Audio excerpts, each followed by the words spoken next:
Our panel, here to my right, Mr. Malcolm X, minister of the Temple of Islam No. 7 in New York City, and generally acknowledged to be the No. 2 leader in the national black Muslim movement.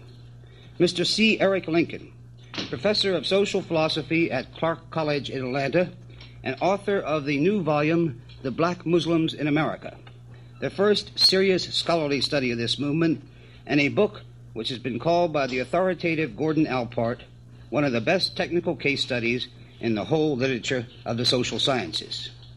The distinguished American writer, Mr. James Baldwin, author of the novel Go Tell It on the Mountain and the book of commentary, Notes of a Native Son. And George S. Schuyler, associate editor of the powerful newspaper, the Pittsburgh Courier, and a man who has long enjoyed an international reputation as a journalist. Mr. X, would you like to comment?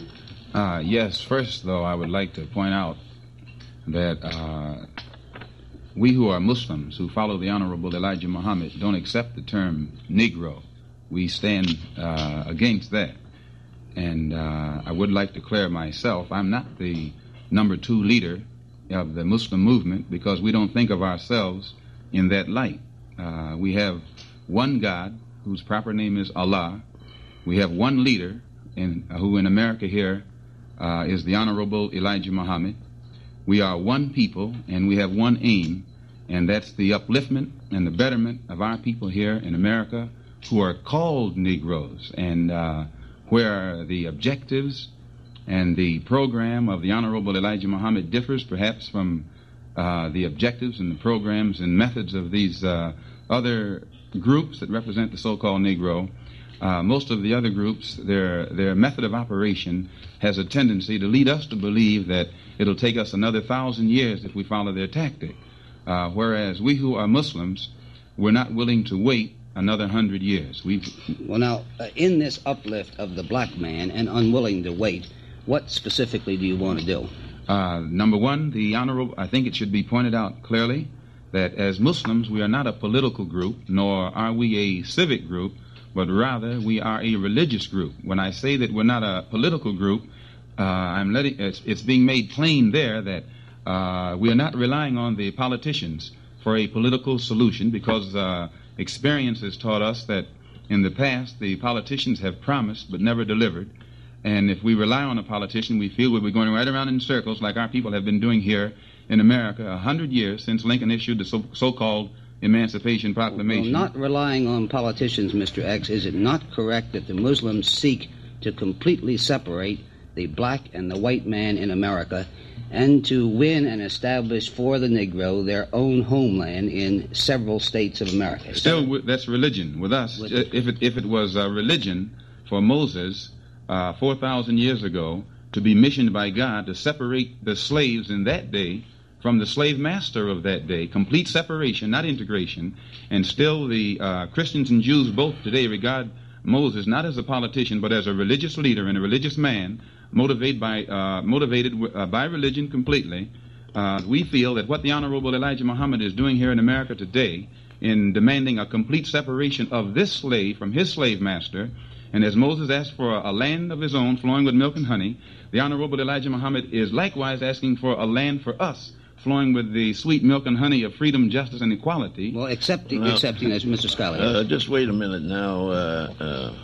At the risk of going into politics, I would like to know how any group in the United States is going to separate part of the United States for them to live in without having something to do with politics. Do you plan to do this through warfare? Sir, I don't think that it's necessary to bring about any warfare. If the ex-slave in America has to go to war with his former slave master to get what is his by right, then that in itself is a condemnation of the former slave master. If Lincoln issued the Emancipation Proclamation 100 years ago, which means we're supposed to be free, we're supposed to be citizens, we're supposed to be protected by the Constitution that we fight and die for, and yet at the same time today the so-called Negro is knocking at the White House door still begging his master to pass legislation that will give him recognition or protection by the Constitution that he is supposed to represent him, I think, sir, that the man who is depriving him of these rights cannot open up his mouth and say that it would be war. It would be wrong to go to war against him to get these things. Gentlemen, before we go further into techniques, if you will excuse me, Mr. Scholar, I would still like to get out here the full program of the Muslim religion in America. We now have the desire for a separate grouping in some states of America. Mr. Baldwin, would you comment on your understanding of other purposes of the movement? It's very difficult to talk about it in these terms, I think. I think that the Muslim movement is involved with power, and I know about power, but it's involved also with morality and identity. And this is the argument I have with Mr. X. When Malcolm X says that actually he's got a very good thing going for him, the Muslim movement does, because after all, what they are asking for is what the country is also on the record been asking for. A total separation of the races is what Mississippi wants and Georgia wants, and on the basis of the record, what the country wants. Now, it isn't what I want. Pardon me, doesn't Mr. X and the Muslim movement call for the separation of the races by having the Negroes all in certain states of America? Yes. Which is different from what the Mississippians want. Well, what the Mississippians want is to have the Negroes separated while still working for still in the same state. In the same state. Yes. You know. Well, this is why the one is talking really about the nature of power, and I think one's got to make this clear. What the Mississippians have or think they have is power. What the Muslim movement wants is power. And I don't think that we can talk about it unless we're aware of this distinction, because of this reality. Mm-hmm. Because, again, what the Muslim movement is doing is simply taking the equipment, or the history, really, of white people with Negroes and turning it against white people. Now, in this country today and yesterday, it is terribly difficult to believe Americans have never proven that they really consider Negroes to be men. Now, from my point of view, this has done more to destroy white men in this country than it has done, quite apart from all the things we know about, the oppression and the ghettos and the lynchings and so forth. It has done much more to destroy the country than it has done to destroy Negroes. What I'm suing for, what I myself personally am suing for, is not a separation of the races. I don't believe in the first place in races. And especially in this country, again, one is not in the situation of the Congolese fighting the Belgians. One is in the situation, whether white men or black men want to admit it, of fighting one's brothers and one's ancestors. And this is a reality which, no matter how hidden, will sooner or later come to light. When one takes the road to power, it seems to me that the white world proves this. One ends up where the white world is. What has happened in the country since World War II has not been because white people have suddenly changed their minds or become more generous or any of those things. What has happened is the power is beginning to shift. My concern is what will happen. What will happen when I, a Negro, no longer have you as my oppressor, but am responsible, altogether responsible, for what is happening to me and what kind of world I want. Now, I don't want to see the history of Europe, history of the Western nations, repeated for another 1,000 years with a shoe on the other foot. The handicap one has in talking in this way is that there is no way to use the record, the American record or the record of the Western nations, to prove this point. All the evidence really is on the side of the Muslim movement. What one can quarrel about and must quarrel about is the issue and where this will lead and what this means in terms of human beings who are finally neither white nor black. Well, now, staying on that issue, if I may, and establishing here in a way that we can all agree upon how the Muslim intends to solve that issue, is it not correct that he stands not only for the separation of the races in separate states, but is opposed to integrations, opposed to the sit-down movement, and the sit-in movement at the present time? Is that correct? With whites in Georgia integration. We consider that token integration, and this is what Thurgood Marshall points out as actually a failure on the part of the government to back this integration that they say will make. Mr. Schuyler, yes. Well, there are two things here with which I differ violently. One is that all the evidence is on the side of the Muslim movement. That is in justification for this campaign of hate against white people.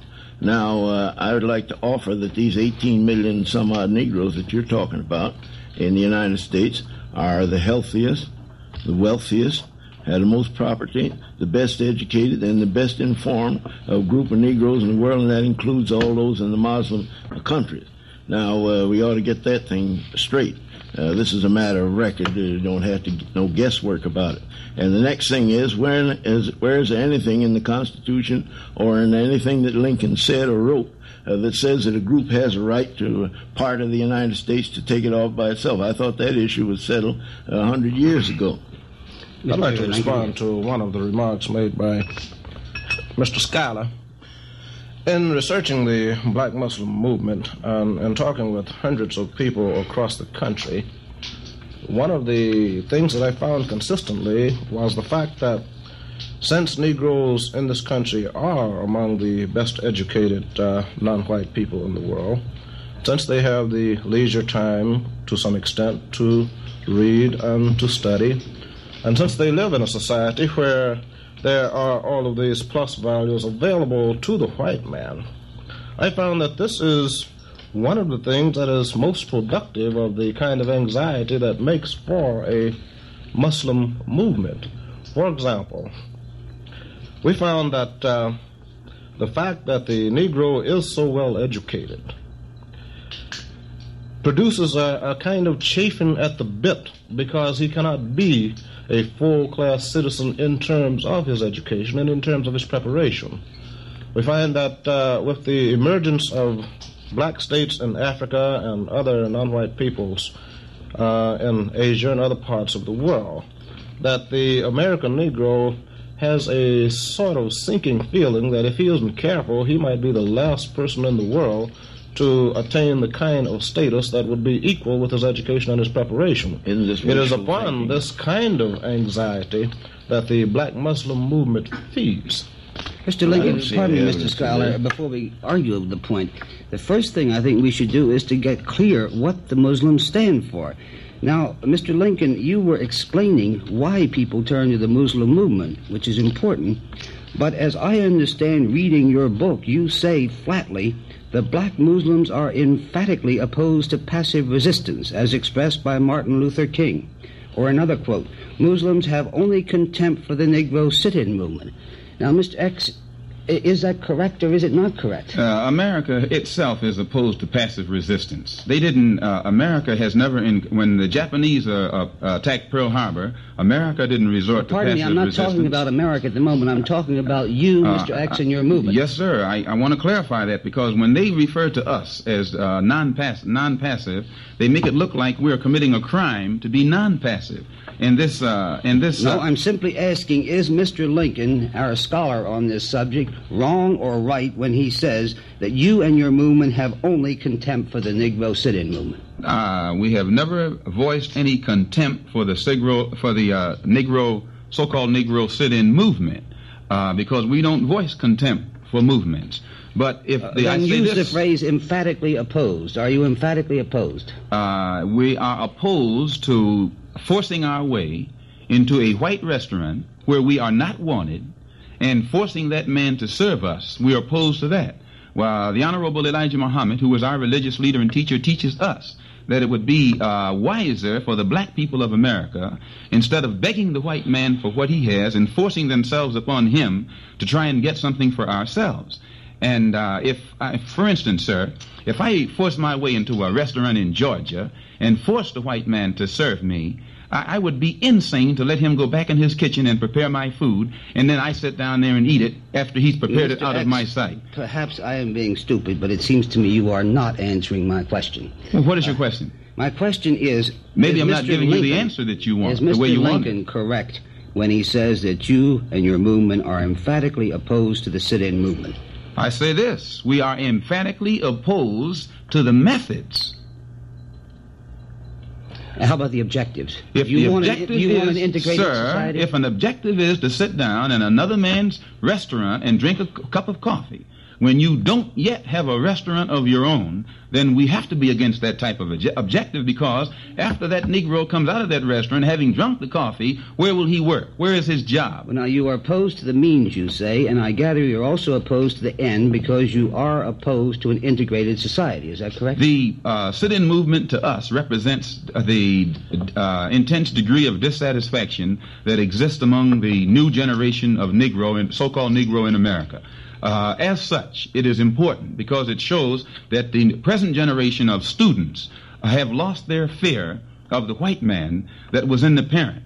20 years ago, the average so-called Negro in America, if he resented Jim Crow or segregation, he would only manifest that resentment to the degree that he thought the white man would allow him to, or to the degree he thought he could do it without offending the white man. But gentlemen, I have taken too much of the table's time. Mr. Baldwin? I think, I must say that this argument about integration versus segregation is just as unreal in terms of the Muslim movement as it is in terms of the Deep South or in terms of the country. In fact, one of the things in the record is that this has been an integrated country out, in spite of the fact that it's been illegal or sub rosa. Integration is not something new. Again, we're not arguing about, the aim of the sit-in movement is not to get a cup of coffee. It's not even to force oneself into white restaurants when it is not wanted. It seems to me if it has any aim at all, the aim is to liberate this country. And I mean, when I say this country, I mean both blacks and whites. Mr. Baldwin, now you confuse me. One can have two aims in life if one is a Negro. One can be to integrate white and black society and make it one society. The other can be to create two separate societies, one all white and one all black. Well, if I understand Mr. Lincoln's scholarly study of the black Muslim movement, it is for the division into an all-white and all-black society. I would like to say that another thing that the Muslim movement stands for, and with which I'm in complete agreement, is the greater interest in the Negroes acquiring an economic stake in this civilization.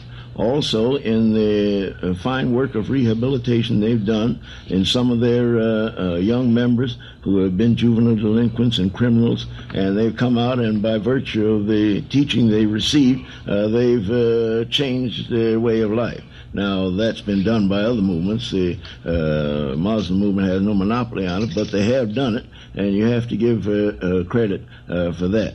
And, so there is this economic problem. Yes, and there's also the problem of Pardon me, Mr. Scholar, but to clarify the economic program, would you add whether you believe that the black Muslim movement wants the economic uplift of the Negro or wants two separate economies?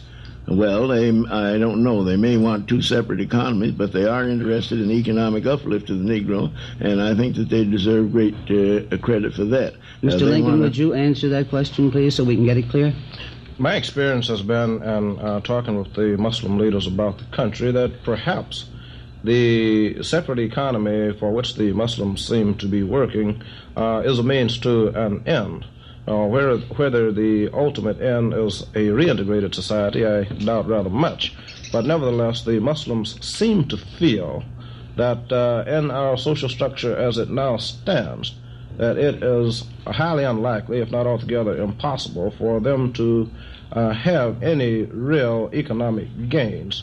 Therefore, as I interpret the movement, they prefer to withdraw from a society in which they cannot move upward, to establish a society of their own in which there will be black men at all levels, and then, as I understand the movement, to enter into the same kind of political negotiations with the United States as exists between various other states at the present time. As separate entities? Yes, as separate entities, yes.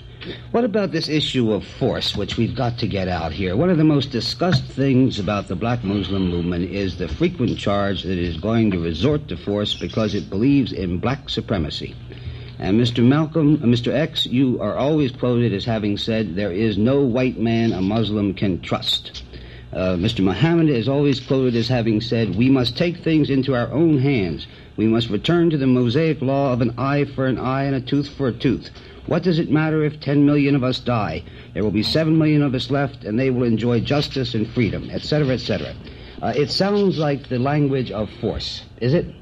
Before you ask me to clarify that. I wish you would allow me to comment on Mr. Lincoln's last statement concerning the separate economy. Go right ahead. Although, as you say, he studied it, by me being a Muslim myself, I think I can make it more clear than the scholar. Some of us scholars doubt that proposition, Mr. Exman. Yes, well, I don't doubt that myself. Yeah. I think you'll agree with me, though, sir, that a separate economy already exists between the so-called Negro and the white man in America, because there is a certain category in which black people can get jobs and a certain category in which they can't get jobs. The economies are already separate. There's only so high that they can go in various business fields. Some business fields are shut out to them completely. Even when a black man goes into business and he is in the selling business, usually if he has a successful business, he's only every sale he makes is a resale, because he, in order to have a commodity or goods to sell, he has to buy it from a white man or another white man, and which means that no matter how large his store is, still all of the goods that are being sold actually for the white man, because the black man who's in business is not a producer. He doesn't produce that which he sells. Now, we who follow the Honorable Elijah Muhammad are taught that the black man, even though he goes into business, will still be a dependent person economically, because he must produce. As long as the white man is the producer, then the white man is setting the price for the goods that the black man has to sell in his own neighborhood. Usually, when a black man goes into business, he doesn't go into business in a white neighborhood, he goes into business in a black neighborhood. And since he can only buy his goods from a wholesaler who is white, who gets it from the producer who is also white, he has to come back into his neighborhood and jack the prices up to get back the money from that the white man has already taken away from him. This is your explanation. I'm explaining it clear so that it won't be misunderstood. So Mr. Muhammad teaches us that in order for us to be economically independent, we have to have some land where we can set up our own factories and be producers, just like the white man is a producer for his kind. Mr. Scholar, you seem unhappy. Well, of course I'm unhappy, because I want to get back to the field of reality. There's something like 200,000 Negro individual farmers in the United States. They raise cotton, corn, they sell milk, and all of that, but they're selling it to white people, and the white people would be very, very hard put if they didn't have this cotton and corn and the meat and other things that Negro farmers raise to buy from them. And so it seems to me that it's inherent in trade that you buy and sell. Nobody's stopping the Negroes from either buying or selling in the United States. Many of them are doing it all the time. And I think it's a perversion of the fact to say that Negro had no part in the economy. That's ridiculous. They must have some part in it, with 1,500,000 of them in labor unions throughout the country, and some of them in the highest categories that I know of. Would be too long to list here. Now, if Negroes have been able to devise ways and means of getting more of these jobs, that is partially their own fault. But, sir, even though they're in these labor unions, they're yet the last ones hired and the first ones fired. Not necessarily. And the greater percentage of the unemployed right now here in America, according to Secretary Goldberg's statement, are the so-called Negroes, despite the fact that they belong to these unions and whatnot. That isn't entirely due to the fact that they're Negroes. Mr. Baldwin? I think there's something extremely misleading in trying to talk about the economy this way. In fact, as far as I can tell, the black economy and the white economy are interdependent. And it's quite true that Negroes are the first to be fired and the last to be hired. This is, however, is nothing. These details are obscuring the point at the moment. My question here is, how? I think we take it for granted that the United States is not about to give away 6 or 10 states. Therefore, in one way or another, the only way this will be achieved is that they will not be able to hold on to them. Now, the question is, what happens then to this economy, which Negroes have, I think you say, $20 million or $20 billion at their disposal? This will no longer be so if the system under which this obtained no longer exists, which is the only way these states can be achieved. Then what will the economy be? What will be the future of these hypothetical states? What will be their relationship not only to the United States, because by this time, as far as we can tell, there won't be anything resembling the United States as we know it now. It will be at least another country, it will be a very different country and obviously a much less powerful country. It'll be a black America and a white America, won't it? Well, it is already on this continent. Well, already pardon a black me, but America there will and a white be America. the blacks all in some states and the whites all in other Now, states. if I can say one more thing, it seems to me this is somehow the hub for me, the root of the irreality here. The illusion of white people in this country is that they are living in a white country. And I think that is a very dangerous illusion. You cannot have a white country with as many Negroes as we have had in it all these years, to say nothing of the effect on white people and the interaction between white and black people of this terrible history. I think that the irreality here is involved with the same irreality on the white side of the fence. I think that before we can begin to talk about this, or that any liberation can be hoped for, one has got to really face the facts of what really happened. I know about the oppression, the lynchings, and so forth. That is only what I know about the situation now. I'm not trying to minimize this, but this is not all that happened. This is not all that happened. A great many other things happened too. A great many other things were achieved, and whether or not I'm not talking about white goodwill, but the point is that history is also immoral, just as immoral as power is. But what history has produced, in terms of one's own personality and in terms of the present facts, has to be dealt with. I don't see that one is, for example, one hasn't got to accuse the Muslim movement of being a hate movement, but I do realize, from my own vantage point, I'm a boy from Harlem too, how desperately and how deeply Negroes hate white people. Now, white people don't want to know this and have spent all of my lifetime anyway protecting themselves against this knowledge. Negroes do not tell them this either. Now, Mr. Baldwin, what I'm trying to find out is whether the Muslim movement does hate me or not, and whether it proposes to use force to satisfy its hatred. It is not. I don't seem to be able to get any place in finding it out. No, it is not important to know whether the Muslim movement. I'll clear that up. It is not important to know whether the Muslim movement hates you or not. That is not. Yeah. That is not at all the question. They may or they may not. That's irrelevant. But the point is that most Negroes, most black people do not trust white people, and most Negroes hate white people. And as long as this country, as the white people in this country, use all the fantastic evasions which they do use to protect themselves against this knowledge, there's one thing every white man in this country knows. He knows he wouldn't like to be black here, no matter what else he doesn't know. No. And all the liberal movements that I've ever been associated with, and all the liberals, almost all the liberals, and the exceptions only prove the rule, all the liberals that I've ever known are working day and night, and not only in terms of not letting a Negro live next door to them, but in terms of their own minds, their own consciences, their own way of life, but to protect themselves against the crime for which they know they are responsible. Now, I cannot. This is what is important about this, I think, and the future of the country depends on it. If I, as a black man, must be responsible every day of my life for something I did not do either, if I must pay for the history written in the color of my skin, so must white people. The great pain about being a Negro here is that you can never get across to a white person the fact that you are as human as he is, and that he is losing his humanity insofar as he denies you yours. This is the great advantage of the Muslim movement. It doesn't matter whether they hate you or not, but one's got to deal with the record. Well, I marvel sometimes that if, as is said by the Muslim speakers, that the white man has hated the Negro since he has been on earth, why has the white man done so much to help the Negro? For example, I noticed they abolished the slave trade in Africa and from here to Africa, and I don't know when any of the Muslim states have done that. They've set up schools and clinics and hospitals and asylums and colleges throughout all black Africa. I don't know that anybody can point out one Muslim college or university south of Egypt and Morocco in Africa for the education of black people. Now, these things have been done, and it doesn't seem to me that this is the action of people that hate a whole people.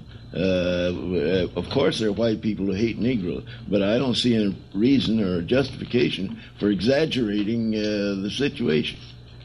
May I, Mr. Baldwin, pardon me, may I come back just for purposes of clarification to try to get Mr. X's comment on the statements? First, that his movement stands for black supremacy.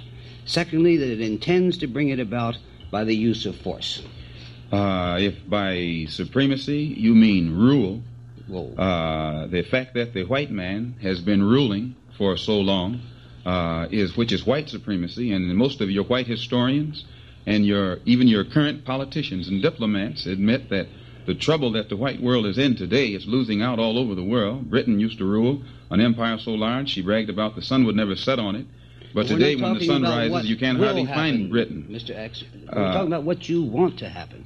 And your leader is quoted in Mr. Lincoln's book as saying that he wants to use an eye for an eye, a tooth for a tooth, and he wants to end white rule in the U.S. He wants to overthrow it, to use the quotation. If Mr. Lincoln said that, Mr. Lincoln is 1,000% wrong. What does he mean by the quotation, then? We must take things into our own hands.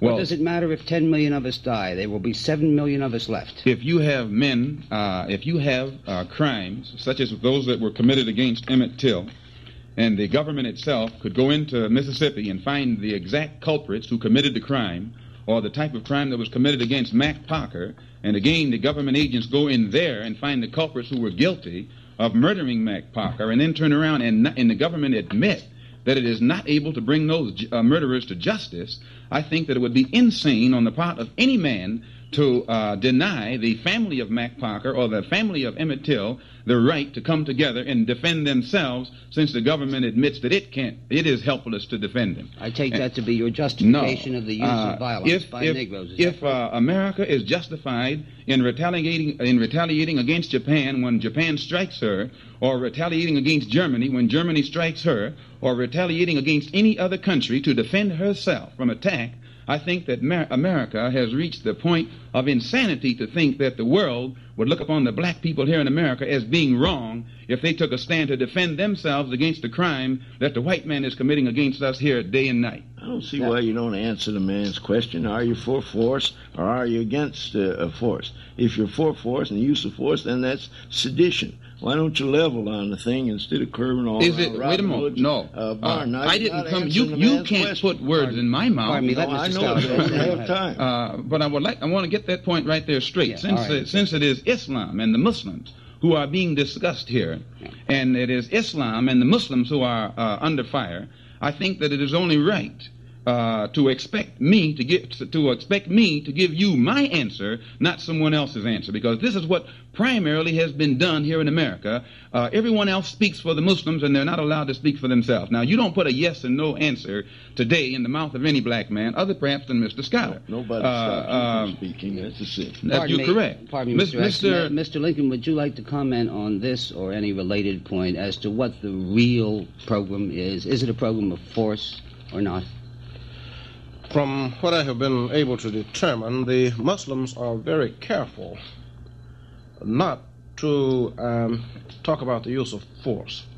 Now, in the early days of my research on the movement, it was stated among Muslims that they looked forward to a sort of day of Armageddon that was to take place around 1970, when the white man in America would be overthrown, and when the black man would come into what was considered to be... I challenge that, and I think you're 1,000% wrong. Pardon me, Mr. X, let him finish, then you can comment on it. But at the same time, Mr. X, it is true that the Muslims have avoided, as I said, any direct reference to the use of force. And in more recent times, the Muslims have tended to say that Allah himself, am I correct? No, you're wrong in the first part, and you're right in the last part. The Honorable Elijah Muhammad has never taught us that we ourselves are going to fight the white man. But he has taught us that there will come a day when God will destroy evil from the face of this earth. God will do it. He has never... Proof of the matter is we never carry arms. We're probably the only black group in America, as large as we are, who can absolutely say at a meeting that we have that not one man in that audience has arms in his pocket or alcohol in his head. And I think that it's absurd to stand around and accuse the black Muslims of advocating violence when we've never been during the entire 30 years that the Honorable Elijah Muhammad has been teaching here in America, we have never been involved in any aggressive acts against any white people. And any time the violence has occurred, and even the newspapers have to admit this, and the police, whenever we've been involved in any violence, it has always been at a time when we ourselves were attacked, because we 1,000% don't believe that a man should turn the other cheek when there's knots on his cheek already, and the man is going to put some more knots on his cheek. We can't see that. Oh, gentlemen, before the time runs... Yes, go ahead. May I respond to Mr. X's statement? You talk about putting words in people's mouths. Now, I have pointed out very clearly in my book that the Muslims do not initiate aggression. I have pointed out very clearly that they do not carry arms. I have pointed out clearly that they are taught not to initiate aggression and that they must not even have so much as a fingernail file in their pockets. Correct. And always obey the law. Always obey the law. As a Mr. matter Lincoln, of you're fact, confusing me. It's you who wrote the Let me description finish, of will the you, fruit please? of Islam, the secret army, and said they received training in judo, military, and military drill and the use of knives and blackjacks. The fruit of Islam looks forward to playing a heroic role in the impending battle of Armageddon. Let me finish. Mr. Lincoln, page 201. Let me finish. I said that they do not commit aggression. So far, what they're going to do in the future, nobody knows except the Muslims themselves. Where does the blackjacks and the knives come in with Muslims? Well, They search for them. I beg your pardon, Mr. Scott? They search for them. Everyone who comes into the mosque that are set up here in America under the spiritual guidance of the Honorable Elijah Muhammad is checked thoroughly because we're absolutely against any kind of aggression or weapons that one can use in aggression. Well, if they're such peace lovers, then why do you have to search them? That's the question that comes to my mind. Mr. Schuyler, the thing that I can't understand on this violence and hate business, the Rockwell, this so-called Nazi who wanted to give a speech down in the village, was stoned by the Jews, and the Jews were never accused of violence or hate. He was stoned in Boston by the Jews, and the Jews never were accused of violence and hate. The man hadn't done anything, but he wanted to make a speech. Yet any time a Muslim or a black man, he doesn't have to be a Muslim, stands up here in America and mentions that it's time for him to try and defend himself, not from someone's doctrine, but from the actual violence that is committed against him, then that black man is accused of being violent. And just because we remind the public of the crimes that were committed against our people here in America during slavery, we're accused of advocating a hate campaign. But right now you turn on your television, your radio, and all of your press, and you'll see nothing on there about Eichmann and what the Germans did to the Jews 1,000 years ago. And yet the Jews aren't accused of carrying on a hate campaign. Mr. X, you talk at great length and monopolize a considerable amount of time. However, I would like to say that one of the things that was in Mr. Lincoln's book that intrigued me was the fact that this Muslim movement is run as a kind of a dictatorship itself. There haven't been any elections. People are tried without having anything to say about it and cast into the outer limbo. The women are subordinated and have no voice within the movement. Now, that didn't seem to me like something new in the world. It seemed to me to be pretty reactionary. You wrote in the Pittsburgh Courier, Mr. Schuyler, about the Muslim movement yourself on May the 30th, 1959, at which time you said, from what I have seen and heard about the program of the black Muslims in this country in the past few years, I conclude that there is much to commend it to other sects and religious groups, many of whom seem to be distressingly unwitting in their way. I just said that. You also pointed out that not only do the Muslims believe in it, meaning this economic progress, but they are doing it. They are not only preparing and serving their food, but they are growing it. This is what you wrote. You also said, we are alone in not doing this in regard to setting up economic enterprises for ourselves, so we are always rattling the tin cup and begging for succor. Mr. Schuyler, you see, that's what you get for trying to be nice. Now, I just told Mr. X here a little while ago that this was a part of the Muslim movement which I commended very highly. You don't have to go back to what I wrote a year or so ago. I said that this afternoon. I say it again. But you haven't dealt with the issue that I raised about the Muslim movement being dictatorial itself. Sir, if because we have unity... are you or aren't you? No, sir. If because we have complete unity, and again, the worst critics of the Honorable Elijah Muhammad give him credit for establishing better discipline and unity among his followers than has ever been established among any so-called Negroes in America. And anytime there is unity in any country that has a philosophy or a doctrine or an aim that's in opposition to the power existing bloc. Mr. Schuyler wants to come in, and we have to move on to another point. Mr. Schuyler, do you want to drop this point now? I don't think you men are going to agree. Well, of course, we'll never agree, and I won't drop it, but I will not want to monopolize the time. Mr. Schuyler has made an issue about our religion and about the Muslims being the one who create all this. He made the point, and I think I want to clear it up. He has made an issue about our religion and saying Mr. that X, it was I Muslims must call who... you to order here. Mr. Schuyler has dropped the point so that we can move to something else. I want to bring Mr. Baldwin in here, if I may, because I've been very much interested in your articles in Harper's and the Times and so forth, in which you explain the whole Negro mood, part of which is expressed through the black Muslims, as in part a reaction to world events, particularly Africa. And this is a new Negro, you say.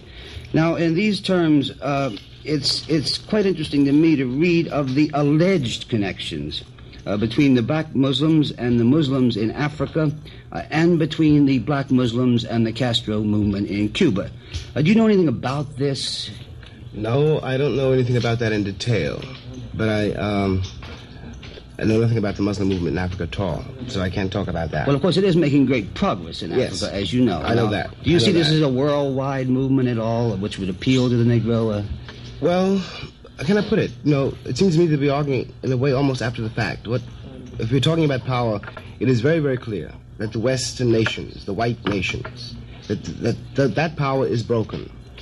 The connection between Cuba and American Negroes I can see very well, because the way that the United States' role in Cuba, and especially the events of the last few weeks, the last few months, are exactly analogous in the mind of any Negro living in this country to the situation he finds himself in here. Now, again, I have to come back to this point. We are really talking about power, and we cannot argue with the Muslim movement in those terms, because, I repeat this, they're only imitating. They're simply doing the same thing that the white world has done for all these years. Now, that happens to be my objection to the Muslim movement. It seems to me that what we in this country do not know and have not faced is that we can very well isolate ourselves on this continent, because the world is no longer white at all. We do not know what to do. This, in the first place, when we're talking about, I think that Malcolm, Mr. X, and I don't entirely agree with Mr. Schuyler either, or white Americans. I don't know what white men have in the first place, which is so desirable. I don't know why it's so important to be white anymore. It seems to me the civilization, which we are now witnessing in a way, if not the end of, the great transformation of, can only be saved by us in this country if we're willing to do something which we have not done. What would we do, Mr. Baldwin, in your opinion? Do you favor the black Muslim program, or do you favor the program of, let us say, the NAACP? Well, I'm trying to get this. I think the NAACP program is probably outmoded, because when you have a situation where the legality of a country is in question, when one does not know what is legal anymore, one has got to revise the entire system. Well, the NAACP says what is legal is the integration of American life. What is legal then in Mississippi? The integration of American life. How does one achieve it then in Mississippi? The NAACP says you keep trying until you achieve. And Mr. X responds that he says he's impatient. Mr. X responds and says he will not wait 100 years. He says something else. He says he doesn't want it either. I say, wait a moment. Yeah. No, don't say what I say. I say that the black masses themselves in America are impatient, and that the white man does not know how the black masses think any more than he knew how the peasants in Cuba thought when he went in there and thought that they would rise up inside with him. Now, you said the white man does not know, and I'm sure I don't know. He doesn't know, sir. He doesn't know because he's not being told by his so-called Negro advisors, or the ones that he has set up as spokesmen for the so-called Negro. Well, these so-called advisors, I thought, were men of some knowledge about the Negro community. They never live in the Negro community. Ralph Bunche has denounced you as a totally escapist movement. Roy Wilkins, Executive Secretary of the NAACP, says you are preaching pure hatred.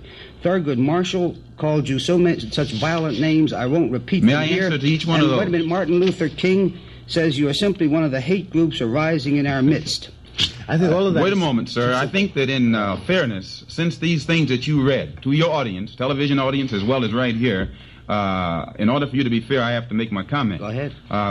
Number one, these so-called Negro leaders that made these statements, it's contrary to our policy ever to attack anyone personally, only in defense. And I think that each one that you read off, you couldn't find them in Harlem. The only time you ever see any one of those that are made spokesmen by you, parrots, by the white man, you never find them in Harlem. You find them at the Waldorf Astoria. And so far as them knowing how the black man out there in the street thinks, all you have to do is do like John Griffin, this white man who posed as a Negro did for 6 weeks. He was a pseudo-Negro, and yet he comes back today and he's an expert on how a Negro is supposed to feel. And we've been black all of our lives, and when we step up and try and tell you how a black man who is born black feels, you think that we're haters or racist or something of that sort. And I think Mr. that it's doing Baldwin, an injustice to the public. comment? Yes, I'm from Harlem, too. I was born in those streets and raised in them, and I think I know something about it, too.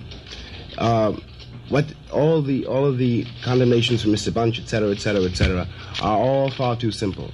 The challenge that this movement represents, and I think it's very misleading to think about it simply as a movement. The challenge this movement represents has nothing to do with what they call themselves or even what their aims are. Whether Mr. X is willing to say what their aims are or whether or not we know. The challenge this movement represents is finally whether or not this country means to be what it says it is. Are we free or are we not? And we can only decide this one way. If the country wants to be free, then it has got to do something to prove it. And as long as we're not willing to do it, then the Muslim movement will gain more and more and more ground, and not only here but all over the world. If we mean what we say, I think we should put the governor of Mississippi in jail as opposed to putting harmless people who challenge House Un-American Activities Committee in jail.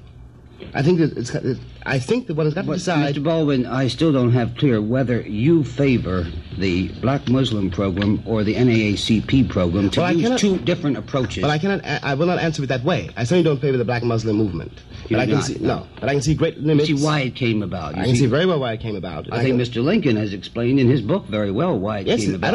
I don't think that he has. I don't think that's any mystery. Very well why it came about or how it exists.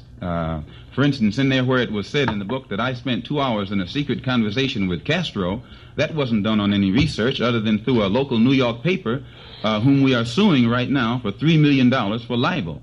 We have a $3 million libel suit against a New York paper for saying that I spent 2 hours in a secret conference with Castro. Now, if that's an authentic statement and that's representative of the other statements in the book, then I can say that the book is representative of Muslims. I must respond to that, Mr. X. It was from you yourself. I think you're wrong. I am not wrong on this case.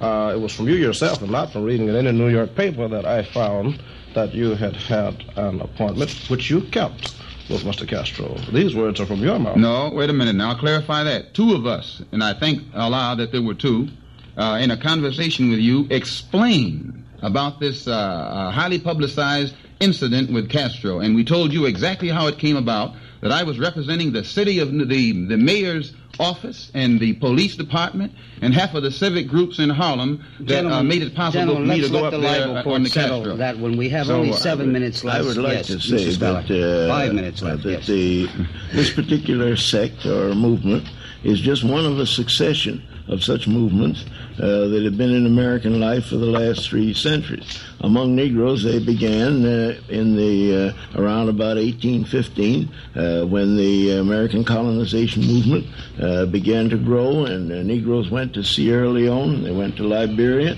and since then these movements have been recurrent. On the eve of the Civil War, Major Martin R. Delaney had gone to the west coast of Africa and signed treaties with African chiefs, showing that he had a considerable following, and this thought has been in people's minds for a long time. It isn't anything new. But Mr. Scholar, I take it to be Mr. Baldwin's point and in Mr. Lincoln's point in his book that there is a new situation in the world. Mr. Baldwin? Yes, I don't think I think that it is misleading to talk about even Garvey. Any of the movements which the movement of the 20s, yes, for the benefit any of these movements, there's one great difference between them, if only one. The difference is Africa. This makes a great deal of difference. But I really want to repeat this point. I think the only way to challenge this movement or to undercut it is for this country to do something it does not seem to be prepared to do, which is to become really overnight a radical country. When I say radical, I mean to really re-examine and overhaul the entire social fabric, to ask. Everyone in this country should ask himself why it's so important to be white and what they will lose if they admit to themselves that I'm not. I personally, speaking only now for myself, I cannot imagine anything that this country can offer me that I any longer want. And what has happened to me, it seems to me, has happened to every Negro in this country. And the only way this can be redeemed and we can prevent, as I say, a reversal, a repetition of this history with the roles reversed, is to decide, and to decide right now, that this country, either everyone in this country is free, either I'm a man, or I am not. And it is up to the country to decide it. It is not really any longer up to me.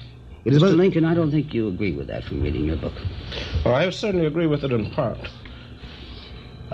Whether it is the Black Muslim movement, or whether it's the NAACP, whether it's the sit-ins, or whether it's the Southern Christian Leadership Conference under Mr. King, one of the objectives is certainly identical to all of these various expressions, and that is the essential freedom and the dignification of the Negro. Now, whether he goes about it in the way of the Muslims or whether he goes about it in some other way, I believe that this has to come about in this country, and it has to come rather soon. This I do say in my book. This country cannot continue to exist black and white. Either we're going to have to be Americans, or we're going to continue to be plagued with all kinds of organizations. If the black Muslims did not exist, then some other group would exist in their place to fill this vacuum. Mr. Schuyler, I think you disagree even more sharply with Mr. Baldwin. Well, I just simply think that there's a lot of wishful thinking in many of these statements. I see no statistical evidence of all this. I've been all over the country. I don't know if the mass of Negroes are panting to join the black Muslims, just like they weren't panting to join Garvey. There's a certain element that will, because you have all kinds of people in any group. The Negro group is like any other group. You have everything in it. And there's never going to be any unity of all the Negroes, and I think it would be a catastrophe if there were. Perhaps there will never, Mr. Lincoln, yes. Perhaps there will never be complete unanimity among Negroes. It would be most anomalous if this should come about. But there is, I think, with Mr. Baldwin, a sharpening of the Negro mood, a kind of insistence that he must. Pardon me, Mr. Lincoln. I want Mr. X to have a word here before we have to close. Just a word. Yes, I don't think that all of the Muslims who follow Mr. Muhammad read the book. That is, the leaders, and we actually don't think that it rightly represents us. And Mr. Muhammad's aim is this: he was raised by God to separate the black man in America from the white man, because the white man will not give us freedom, justice, and equality on his own. And he also teaches us that if white America can't give the black man in America complete recognition as a human being immediately, right here, then we have to separate, and God will give it to us. And he also teaches us that all of the trouble that America is having, just like Pharaoh had trouble in the Bible because he mistreated the slaves, every trouble, political and otherwise. I have the cutoff signal. I'm sorry. For this discussion, thank you, Mr. Yes, X, Mr. Eric Lincoln, Mr. James Baldwin, and Mr. George Schuyler. Good afternoon, ladies and gentlemen.